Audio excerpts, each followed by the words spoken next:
One of Blender's greatest strengths is its rendering capability, allowing you to create stunning visual presentations of your furniture designs.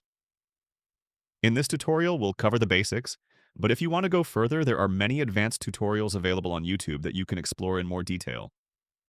If you are using our startup file, you already have optimal settings prepared for quick results. The file includes pre-placed cameras with settings that give you visually appealing renders right away. Simply click on the camera icon to see the preview for your render.